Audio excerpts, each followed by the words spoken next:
Camp Elliott, near San Diego, late February 1942. Fog lies low over the scrub hills. Antennas rise like bare trees against a white sky. Inside a canvas tent, cables hum. A handful of Marine officers stand shoulder to shoulder, caps pulled tight, eyes steady. At a field table, a civilian in a dark coat, Philip Johnston, waits with two Navajo men. A radio key clicks. A message begins its journey. No code books, no wheels, no cipher pads. The words lift in a cadence the officers do not know. They cross the tent to a second set. Another key, another voice. A corporal's pencil touches paper. English takes shape in clean, precise lines. The original message, sent, received, understood, in less than a minute. Johnston says little. The officers compare the clipboard to the original. No errors, no delays. The tent seems quieter than before, as if the equipment itself has taken a breath. Outside, trucks grind at idle. Beyond the hills lies the Pacific. The war is widening. Radios are everywhere. Interceptors are listening. And the Marines, after months of losses and confusion, are desperate for speed without compromise.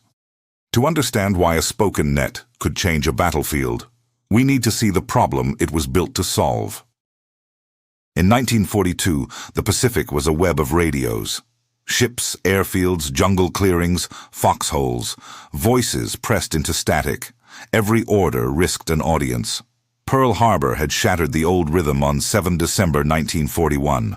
By spring, Japan held the Philippines, Malaya, the Dutch East Indies.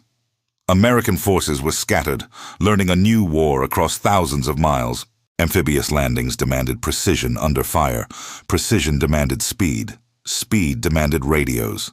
Speed also invited danger. Tactical ciphers were slow. Paper pads, wheel machines, field codes, each promised security but cost time.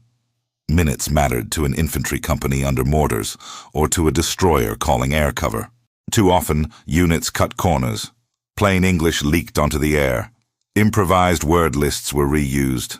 Call signs went unchanged. Nets clogged. Men died. Japanese signals intelligence was not asleep. Army and Navy intercept units tracked Allied traffic from island chains and cruisers. Direction finding boxed in transmitters. English linguists combed through fragments, building patterns, locating headquarters, tracing convoys.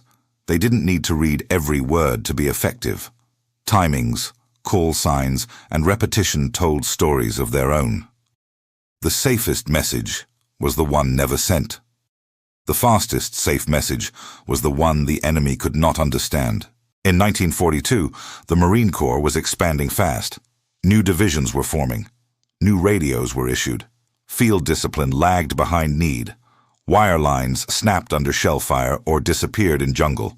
Runners were brave and too slow. Standard cryptographic tools like the Hagelin M209 was solid for written traffic, but impractical when a forward observer needed artillery corrections at once. It could take half an hour to encipher, transmit, receive, and decipher a short message by the book. Half an hour is a lifetime when positions shift every minute. Commanders pressed for brevity codes and authentication systems. They helped. They also spilled clues. The phonetic alphabet, Abel, Baker, Charlie, carried no secrets. Map grids and fire plans were prearranged, but combat is not a plan. Without a way to move complex information fast and safely by voice, tactical radios were both a lifeline and a leak. The first Marine operations of the counteroffensive were already on the calendar. The Solomon Islands, unknown beaches, dense canopies, close ranges. Guadalcanal would test every link in the chain: logistics, aviation, infantry, and signals. The Corps needed something it did not yet own, a method that lived in the human voice, one that required no paper in a foxhole, one that could ride the same radios and the same air and leave an interceptor with nothing useful. There was a precedent, faint and from another war. In 1918, American units in France had used Native American languages over field telephones with success. It had been a local fix, then forgotten by most. The idea was simple. The execution was not. A language alone was not a code, but a language could be the spine of one. In early 1942, a civilian engineer and World War I veteran who had grown up on the Navajo Nation asked the Marine Corps for a meeting. He had a way to make voice traffic fast and safe, using an American language few outsiders could follow, and a design that made it more than a language. Philip Johnston knew the sound of Navajo from childhood. He was the son of missionaries on the reservation. He rode the mesas with Navajo friends, learned their stories, listened to the cadence of a language with tones and subtleties outsiders struggled to hear. He went to France in World War I, saw how orders slowed and men died in the space between thought and transmission. He remembered stories about Choctaw soldiers sending secure messages by phone in 1918. In early 1942, he took that memory to the Marine Corps and asked for a test. The demonstration at Camp Elliott convinced the officers. Major General Clayton B. Vogel endorsed the idea at once. He recommended recruiting 200 Navajos for a new radio role. Washington agreed. The first group was smaller. 29 young men gathered from trading posts, schools, and sheep camps. They traveled by bus and train to San Diego. They took the oath, endured boot camp like any Marine, and then reported to signal school. They would build the system they would carry into battle. They designed for speed. They designed for clarity. They designed for the enemy listening with a pad and pencil. The code rested on two pillars. First, a word list. Military terms that had no direct Navajo equivalent were assigned agreed meanings. The words were chosen for imagery and ease of recall. A battleship could be a whale, a submarine, an iron fish, beshlo, a machine gun, a fast shooter. The list began with a few hundred terms and grew as the war demanded. Second, an alphabet system. Each letter in English was linked to several Navajo words, often animal names, so that any proper noun, coordinate, or new term could be spelled out without repeating the same sound for the same letter. Multiple synonyms for each letter broke patterns and defeated frequency counting.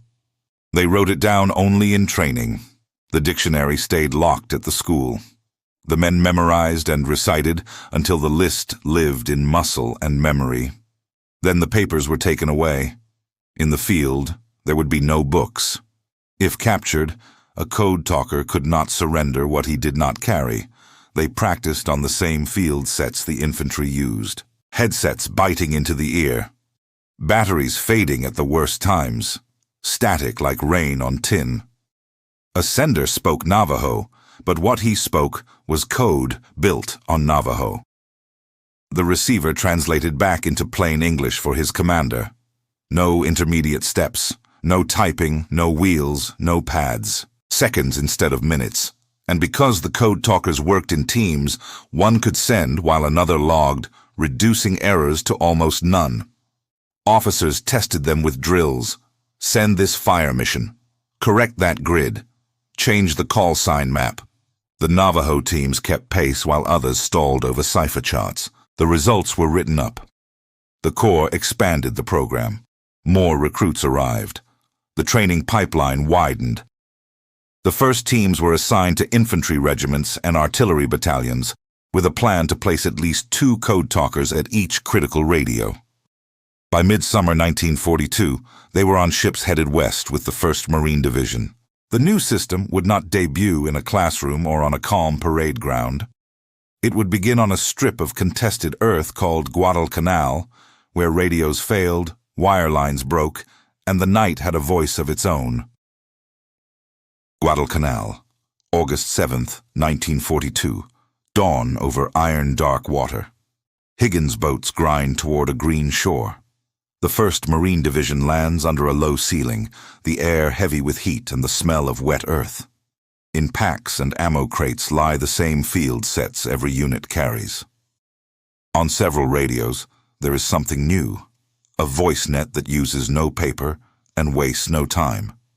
The Marines move off the beaches with little resistance. By afternoon, they stand on the grassy strip the Japanese began and left unfinished. They will call it Henderson Field within days. Supply lines strain, patrols spread into jungle, radios tie it together. The Navajo teams take their posts, one with a regimental command net, another at the division message center, others with artillery battalions who must fire blind through trees. Headsets on, pencils ready, a map pinned to a board by a single nail, corners curled by humidity. A call for wire cannot wait. A change in a boundary line can save a platoon. With standard ciphers, the drill is rigid. Write it, encipher it, send it, receive, decipher, clarify. Minutes pass. In that time, a patrol can vanish into a gully, or a ridge can change hands twice. On the Navajo net, the sender speaks in a steady cadence. The receiver translates into English on the fly. Commanders get what they need while they still need it. By August 12th, Henderson Field is named for a lost pilot, and the perimeter is a raw ellipse of foxholes, stumps, and mud. Night brings probing attacks. The airfield draws bombers almost daily. Each strike scrambles ground crews, the Cactus Air Force, and the anti-aircraft batteries. Across this chaos runs the quiet filament of the Navajo net. Requests for ammunition, warnings of movement, bearings for counterfire. All moved in seconds, not in the half-hour a cipher pad could consume. Japanese intercept stations hear more than enough Allied traffic around Guadalcanal. Operators at Rabaul and on cruisers in the slot log call signs and frequencies. They know when American nets come alive. They plot bearings and triangulate locations. They can tell when an artillery mission starts from the way radios flare and die. But when the Navajo net opens, they hear only a patternless flow, with repeated words that never quite repeat, animal names that do not fit, and a tempo that defeats note-taking. The recordings go to linguists. The reports come back thin. Unidentified language. Native American? A question mark remains. The first major test comes fast. The Ilu River, Tanaru, August 21st. A Japanese night assault breaks on the marine lines east of the airfield. At dawn, blinded by smoke and heat, companies need direct fire and quick shifts. The Code Talkers send grid squares and target descriptions with no pause to look up a cipher group, no delay to pad a message with filler groups to confuse analysis. Artillery lands where it should. When the field telephones fail under shell burst, the voice net bridges the break. September brings a harder trial. Edson's Ridge. September 12th, 14. Raiders and paratroopers under Colonel Merritt Edson hold a thin spine of terrain south of the airfield. The Japanese come in waves, screaming, climbing through kunai grass and burned palm.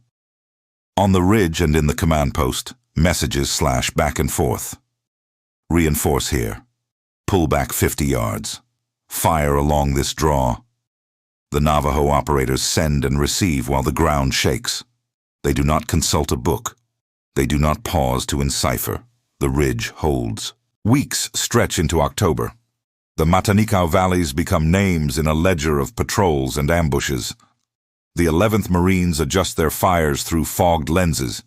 The Code Talkers sit with artillery liaison teams, translating corrections that make the difference between shells in a ravine and shells on a machine gun nest. When the October offensive hits the perimeter, October 23rd, 26th, the nets burn with traffic. In the largest attacks yet, darkness and rain rip the lines to pieces. Radios carry the weight. The Navajo net keeps pace. In the mess tents and slit trenches, word spreads. The Indian radio men move messages faster than any other method. Division staff measure the effect in results, not in theory. There are fewer repeats, fewer misunderstandings. No compromises to security they can detect. At the end of a long month, one pattern stands out. What once took many minutes now takes seconds, and the enemy gains nothing from listening. What works on Guadalcanal does not stay on Guadalcanal. Requests go back to San Diego for more recruits. Training classes fill. New units sailing for the Central Pacific ask for teams by name. The net begins to appear on every operation plan, from Saipan to Peleliu, on the road to a black volcanic island called Iwo Jima, where the system will face its most brutal test. By 1944, the Pacific War had a tempo. Carriers struck, Marines landed, airfields rose out of cane and coral. The Navajo net traveled with the assault waves, a quiet system inside the storm. Saipan, June 15, 1944. Amphibious tractors buck the reef. The 2nd and 4th Marine Divisions hit the western beaches under heavy fire. Shore parties drown in requests. Batteries need targets. Tanks need lanes. Battalions need fresh ammunition at exact points on a shoreline that looks the same in every direction. Code talkers stand in pits behind the berm, sand in their teeth, headsets tight, translating a flood into order. Fire missions cross from beach to gun line without the drag of paper ciphers. When Japanese counterattacks roll down the valleys at night, calls for interlocking fires reach artillery in seconds. The Marines drive north. The island holds an airfield and the road to Tinian. Tinian, July 24th. The landing plan is a deception followed by precision. Feints, south. Real landings on 2 narrow white beaches in the north, barely wider than a city street. The first minutes decide everything. Naval gunfire, smoke, and sudden movement demand a net that does not stumble. Navajo teams with shore fire control parties and battalion radios move coordinates, corrections, and unit shifts with no cipher delay. In 8 days, Tinian falls. It will become one of the largest air bases in the world. The net that helped secure it is still unknown to the enemy who heard it. Guam, July 23rd. Jungle folds and broken ridges. The 3rd Marine Division and the 1st Provisional Marine Brigade fight ashore against dug-in defenders. Japanese forces counterattack at night, striking gaps between regiments. Lines flex, then settle. Code talkers relay changes in frontages, call for illumination, and pass emergency resupply routes before cracks open. When wire lines die in rain and shell fire, the voice net holds the seam. Peleliu, September 15th. Heat like a hammer. The 1st Marine Division lands on coral that cuts through boots. Inland lies a maze of limestone and caves, the Brogol. Radios struggle in folds of rock. Artillery observers whisper into handsets in shallow holes, trying to thread fire into openings the size of doorways. The Navajo teams reduce sentences to seconds. Target names become code words. Corrections arrive before the enemy can relocate. Nothing here is fast except the messages. The price in blood is terrible. The system does what it was built to do: move orders safely under maximum pressure. By the time the fleet gathers for Iwo Jima, the Navajo program has scale. Hundreds trained. Teams embedded from division to company. Word lists expanded with new terms for weapons, aircraft, and tactics. The design remains the same. A 2-part code built on a language almost no Japanese linguists can touch, layered with synonyms and an alphabet that defeats pattern counts. Memory replaces paper. Discipline replaces convenience. Iwo Jima, February 19th, 1945. Black sand slides under boots and tracks. The island is a fortress. The 4th and 5th Marine Divisions take the beaches under direct fire. Major Howard Connor, signal officer of the 5th Marine Division, has 6 Navajo Code Talkers at his command post. Through D-Day and the nights that follow, they work without pause. Over 800 messages move through their hands, fast and clean. Connor later says, "Were it not for the Navajos, the Marines would never have taken Iwo Jima." In a battle where every yard costs a life, the absence of delay is its own weapon. Japanese intercept units do what they can. They record, they time, they triangulate. The voices do not yield. Somewhere in a prison compound far from the front, U.S. Army Sergeant Joe Kieumiya, a Navajo captured in the Philippines, is forced to listen to intercepted recordings. He recognizes the language. He does not recognize the meanings. The words are Navajo, but they are not plain Navajo. They carry assigned values, rotated synonyms, and an alphabet hidden inside familiar sounds. He tells his captors he cannot decode it without the key. Beatings follow. The messages remain closed. In Tokyo, analysts catalog the nets they can read. English voice procedure, Chinese army traffic, Dutch and Malay remnants. They study patterns and try to build a lexicon from repeated animal names and short phrases captured off Guadalcanal, the Marianas, and Iwo. The fragments will not fit. Without a trained code talker, without the internal dictionary, without the habit of switching synonyms to break frequency counts, the system resists. It is not just a rare language. It is a code on top of a language, and it moves faster than a pencil can keep up. Spring turns to summer. On Iwo Jima, smoke coasts along the ground, hiding men who carry handsets on their backs like lifelines. Code talkers relay calls for smoke, for demolitions, for stretcher teams down to the last crater line. On the 5th day, Marines raise a flag on Suribachi. The fight goes on for weeks. The net does not fail. By Okinawa, the last great battle, Navajo teams serve across the breadth of the Pacific, their work routine, their effect visible only in the way a unit reacts in time rather than too late. When the shooting stops, the record is stark. The Japanese never broke the Navajo net, not at Guadalcanal, not in the Marianas, not on Peleliu, not on Iwo. The voices that carried a war will carry a secret home. August 1945. The Pacific grows quiet. Radios that carried fear and certainty fall to a hush. At Marine command posts from Guam to Okinawa, operators coil their lines, stack headsets, and slide grease pencils into pockets. In their logs, a strange net has no compromises to record. The numbers tell a story. By war's end, about 421 Navajo Marines had served as code talkers.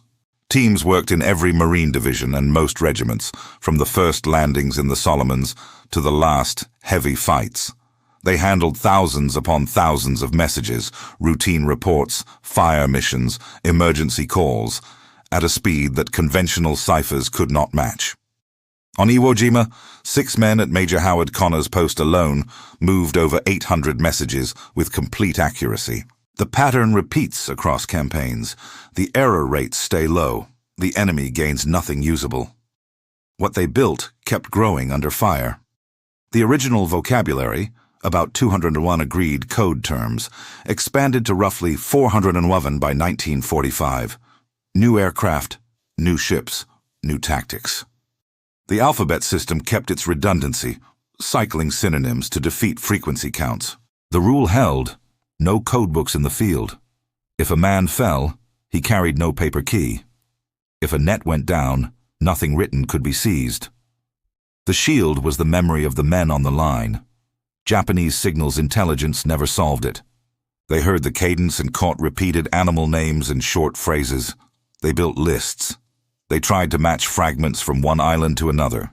Without the internal dictionary, without trained Navajo linguists, without the habit of switching terms midstream, the effort stalled.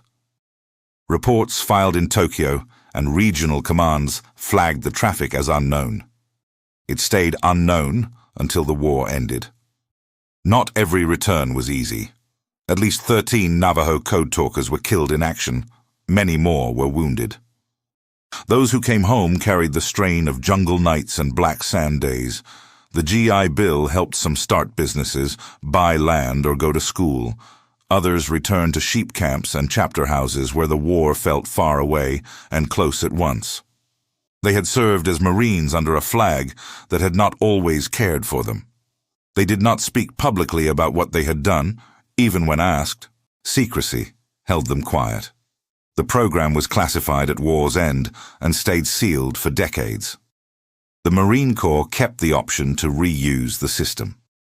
In an era before compact, reliable voice encryption, it made sense to keep a proven tool off the public record.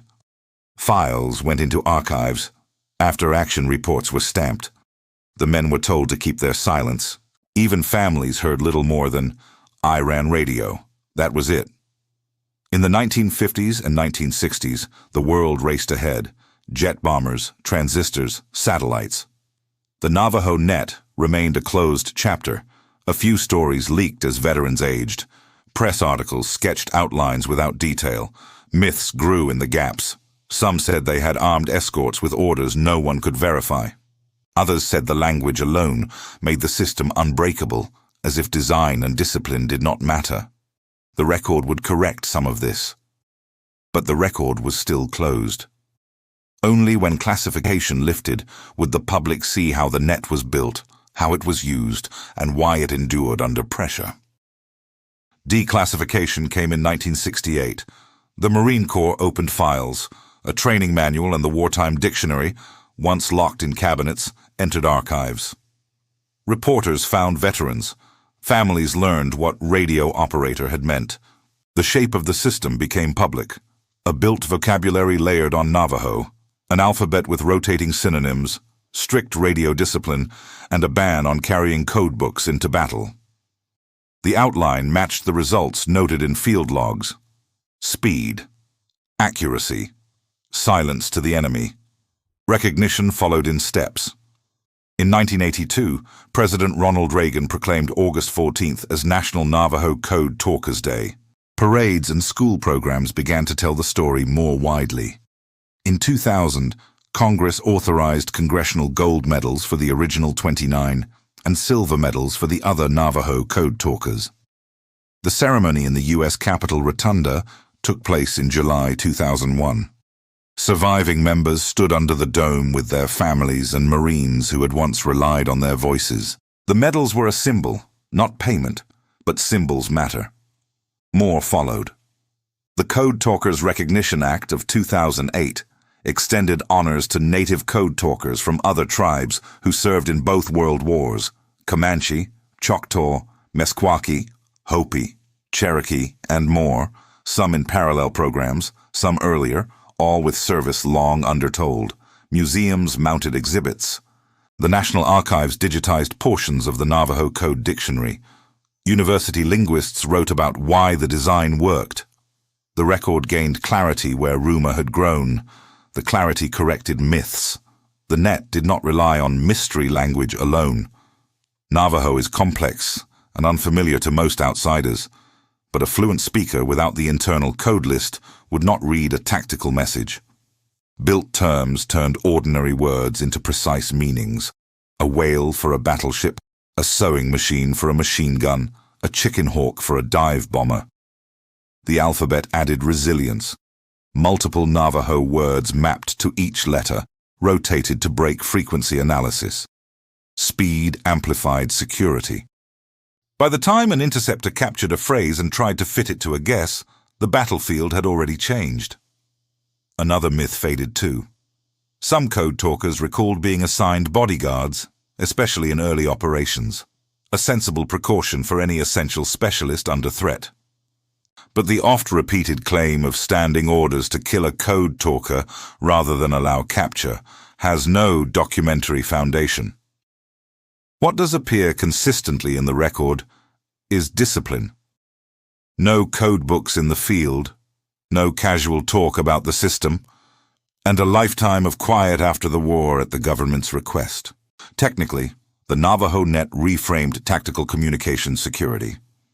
It showed that a well-designed, memory-based code could deliver near-zero latency under fire without inviting cryptanalytic disaster.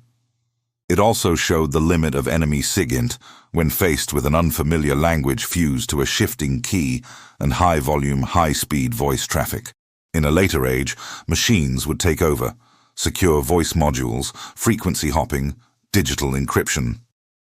But the standard the code talkers set remained secure, fast, usable under the worst conditions. The human dimension deepened with time. Chester Nez, the last of the original 29, died in 2014. Communities gathered each August across the Navajo Nation to honor men who once sat in pits of sand and coral, speaking into handsets while shells fell. The story returned to classrooms, not as legend, but as documented fact and living memory. What mattered in combat now shapes how we think about language, technology, and trust, and points us toward a final reckoning with what this innovation meant beyond the battlefield. That reckoning begins with a simple truth. The Navajo net worked because people built it and kept faith with it. A linguist carried an idea to a core in crisis. Navajo Marines turned that idea into a living system. Commanders trusted it under fire. It was not mystique. It was design, memory, and discipline in the service of speed. The war forced a question on everyone who held a handset. How fast can you move meaning without giving away your position, your plan, your life? Machines of the time could not answer at the edge of a jungle line. Paper could not survive a ridge under bombardment. The answer arrived as a human voice, in a language born far from the ocean, carrying a code written into the minds of its speakers. It made radio a weapon again, not a weakness. There is a deeper current. A people whose language had been pushed aside by policy and prejudice used that same language to save American lives. The irony is plain. The dignity is greater. Each message passed over coral and cane was an assertion that culture, when treated as strength, can meet the most modern need. It was not a borrowed costume. It was the heart of the system. The lesson for technology endures. Speed without security kills. Security without usability fails under pressure. The Navajo net balanced both by design. Redundancy in the alphabet, imagery in the vocabulary, rotation to break patterns, no paper to seize. Training that made all of it instant. It anticipated later principles in secure voice. Keep latency low, keep keys off the battlefield, assume the enemy hears everything, and deny meaning. There is also the human cost. Men carried the strain home and kept silent for decades because their country asked them to. Recognition came late, and with it clarity. Myths fell away. What remained was better. The record of a precise craft executed under fire by young Marines who knew exactly what they were doing. Stand on a mesa at dusk. Wind moves across the sage. Somewhere far away, a museum glass case holds a field set and a typed vocabulary that once was memory alone. The radios are quiet now. The lesson is not. In an age of machines, the human voice, trained, trusted, and grounded in culture, can still be the strongest cipher of all.